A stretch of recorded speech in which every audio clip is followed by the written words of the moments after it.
So guys इतिहासकै पहिलोपल्ट यति ठुलो खोला गएको छ। यतातिर चाहिँ पुरा धान गहुँहरू चाहिँ पुरा नष्ट भइसकेको छ होइन।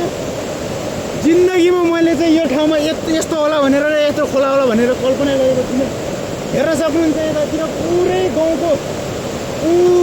गहुँहरू पुरा नष्ट भइसक्यो। आमा मेरो पछाडि जति जे देखिरहनु भएको छ होइन, यो चाहिँ जिन्दगीमा मैले चाहिँ यहाँबाट तल लड्यो आमा खोला मैले कल्पनै गर्न सक्दिनँ कि यहाँ यत्रो खोला आइरहेको छ होइन। यो खोलाले चाहिँ श्रीनगर पुरै डुबानमा पार्छ होइन। मा कसम गाइज के भइरहेछ, के आयो खोला यस्तो। तर सल्यान खलङ्गातिर चाहिँ यस्तो डेन्जर पानी परेछ होइन।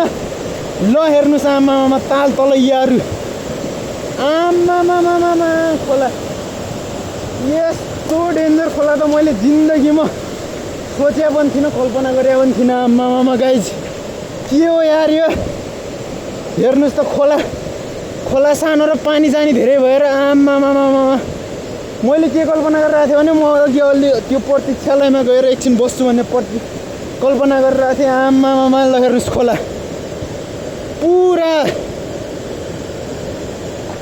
म सोच्नै सक्दिनँ कि यहाँ यत्रो खोला कसरी आयो भनेर। ल ल ल ल पुरा खेतहरू पुरा यो गाउँ भएको खेतहरू पुरा कब्जा गरिसक्यो।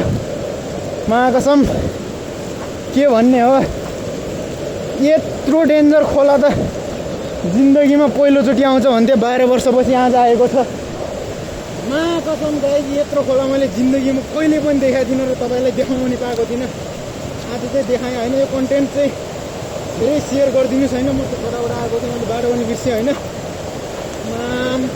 यस्तो डेन्जर छ, यस्तो डेन्जर छ कि ल जिन्दगीमा आजसम्म पनि मैले यस्तो खोला देखाएको थिइनँ। मा कसम यति ठुलो खोला आयो कि यति ठुलो खोला आयो कि आमामामा पुरै खेतहरू चाहिँ डुबानमा ल पुरै खेत चाहिँ डुबानमा ल हेर्नु।